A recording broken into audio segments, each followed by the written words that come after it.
तो दोस्तों आज हो गया 21 नवंबर 2021। बिहार समेत देश दुनिया की बड़ी अवतार समाचार लेके आए सिर्फ आपके लिए। चलिए फाफर खबर शुरू करते हैं। उससे पहले चैनल को अब तक सब्सक्राइब ना किया हो तो फाफर चैनल को सब्सक्राइब कर दे, लाइक कर दे, शेयर कर दे ताकि इसी तरह की खबर आप हर रोज देख सके। चलिए शुरू करते हैं आज की पहली बड़ी खबर।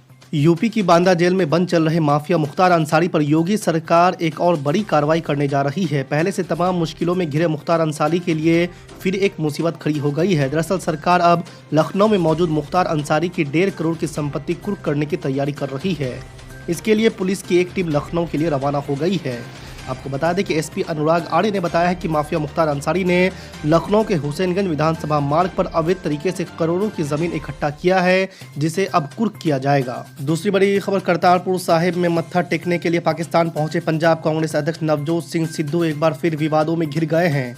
आपको बता दें कि करतारपुर कॉरिडोर के उद्घाटन के मौके पर पाक सेना चीफ बाजवा को गले लगाकर विपक्ष के निशाने पर आए सिद्धू अब पाकिस्तान के प्रधानमंत्री इमरान खान को अपना बड़ा भाई बताया है। इसका वीडियो सामने आने के बाद भारतीय जनता पार्टी ने सिद्धू को घेर लिया है। आपको बता दें कि करतारपुर में शनिवार को दर्शन के लिए पहुंचे सिद्धू का यहां पाकिस्तानी प्रतिनिधि मंडल ने स्वागत किया। फूल बरसाए गए और माला पहनाई गई। करतारपुर के सीईओ ने सिद्धू का स्वागत करते हुए कहा कि इमरान खान की ओर से आपका स्वागत करता हूं। इस पर सिद्धू ने कहा कि इमरान खान मेरा बड़ा भाई है, उसने मुझे बहुत प्यार दिया है। तीसरी बड़ी खबर, कृषि कानून के बाद CAA NRC कानून भी होंगे क्या वापस, मोदी के मंत्री ने कही ये बड़ी बात। जी आपको बता दें कि केंद्र सरकार द्वारा विवादित तीनों कृषि कानून को वापस लेने की घोषणा के बाद जहां किसानों में खुशी का माहौल है, वहीं विपक्षी दल इसे किसानों के संघर्ष की जीत बता रहे हैं। केंद्र के इस कदम के बाद अब नागरिकता संशोधन कानून और NRC के विरोध में महीनों तक आंदोलन कर चुके लोगों के मन में भी इन कानूनों की वापसी को लेकर एक नई उम्मीद जागने लगी है। हालांकि ये इतना आसान नहीं दिखता है। आपको बता दें कि केंद्रीय मंत्री कौशल किशोर ने शनिवार को कहा कि विपक्ष को प्रधानमंत्री के कृषि कानूनों को वापस लेने के फैसले का स्वागत करना चाहिए। कृषि कानून वापस लेने के बाद विपक्ष के पास अब कोई मुद्दा नहीं है। विपक्ष सोच रहा है कि कृषि कानून वापस हो गए हैं तो CAA NRC भी वापस हो जाएगा। जो लोग CAA NRC वापस करने की मांग कर रहे हैं वो गलतफहमी का शिकार हैं। चौथी बड़ी खबर, कृषि कानूनों की वापसी के बाद बोले राहुल गांधी अब चीनी कब्जे का भी सच स्वीकार कर ले सरकार। जी आपको बता दें कांग्रेस के पूर्व अध्यक्ष राहुल गांधी ने 3 केंद्रीय कृषि कानूनों को निरस्त करने से जुड़ी प्रधानमंत्री नरेंद्र मोदी की घोषणा के बाद शनिवार को सरकार पर निशाना साधते हुए कहा है कि अब उसे चीन के कब्जे का सत्य भी स्वीकार कर लेना चाहिए।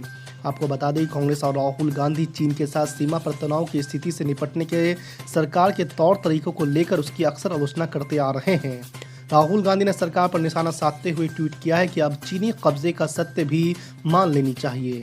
पांचवी बड़ी खबर, उत्तर प्रदेश के पूर्व मुख्यमंत्री और समाजवादी पार्टी के राष्ट्रीय अध्यक्ष अखिलेश यादव ने केंद्र सरकार की ओर से कृषि कानूनों की वापसी को किसानों का जीत बताया है। उन्होंने प्रधानमंत्री नरेंद्र मोदी की ओर से माफी मांगे जाने को लेकर भी तंज किया और कहा है कि जनता माफ नहीं करेगी, जनता चुनाव में साफ करेगी।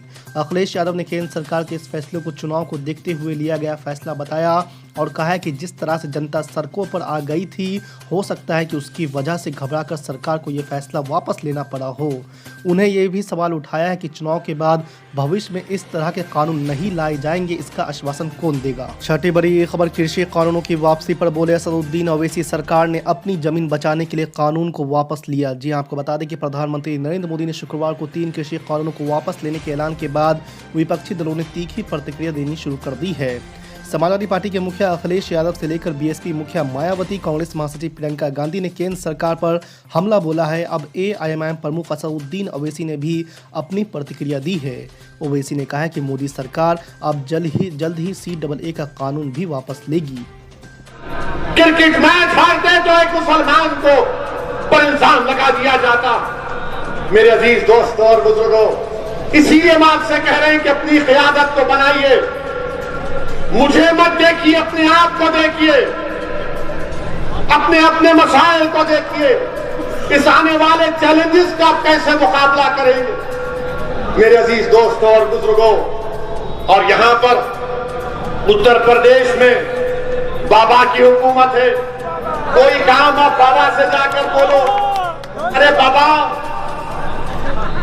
यहां पर सहारनपुर में लिख कर लाया हो, वरना बाबा बोलेंगे वो इसी झूठ बोला।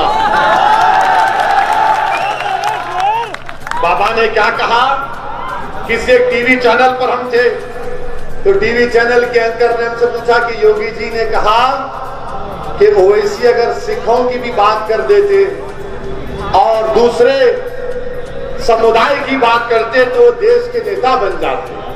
हमने कहा हमको बाबा से सर्टिफिकेट की जरूरत नहीं है, बाबा किसी और के लिए दुकान खोलकर बैठे। जब आप चुनाव में थे तो आप 50% किसानों को उनके फसल पर मुनाफा देने का वादा कर रहे थे।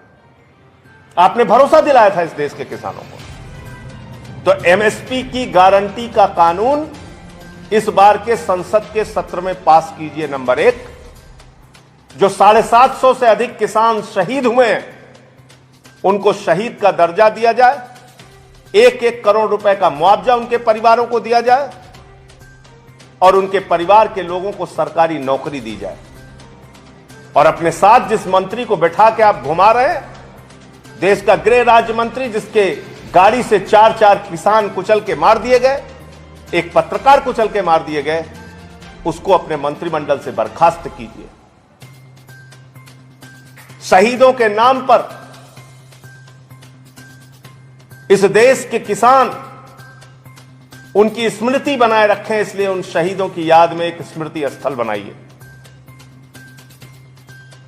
और एमएसपी की गारंटी का कानून इस देश के अंदर पास होना चाहिए। 1 साल से किसान अगर सड़कों पर बैठा है तो इसलिए नहीं बैठा कि आपने अपने पाप पर पर्दा डाल दिया, आपने जो गुनाह किया था उस पर आपने पर्दा डाल दिया और आज आके आप रो दिए।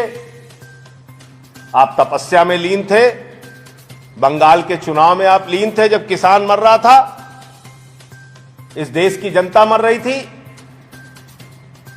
और आकर आप खोखली बातें करते हैं, खोखले वादे करते हैं।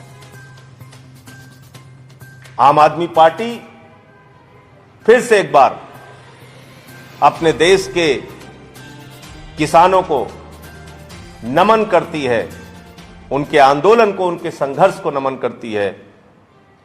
ये देश के किसानों की विजय है, उनके आंदोलन की विजय है और मोदी सरकार के अहंकार की, तानाशाह की हार है।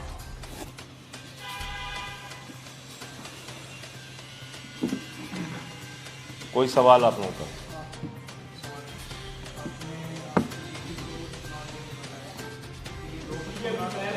पार्टी बताते हैं राष्ट्रवाद यही विदेशी किसानों को आतंकवादी और खालिस्तानी कह रहे थे, तो क्या एक राष्ट्रवादी पार्टी कथित आतंकवादी और खालिस्तानी के सामने जो भी है वो खालिस्तानी आतंकवादी कह रहे हैं? ये तो आप इनसे पूछिए। मैं तो पहले दिन से कह रहा था कि वो देश के अन्नदाता हैं, देश के किसान हैं, उनको अपमानित मत कीजिए। मैंने कहा तो आपको कि ये झुकना ऐसे नहीं हुआ है, इस झुकने के पीछे चुनाव की हार और चुनाव में हार का डर जो रात को सपने में आ रहा है मोदी जी को, उत्तर प्रदेश में, गोवा में, पंजाब में, उत्तराखंड में जो उनकी पराजय उनको दिख रही है, उस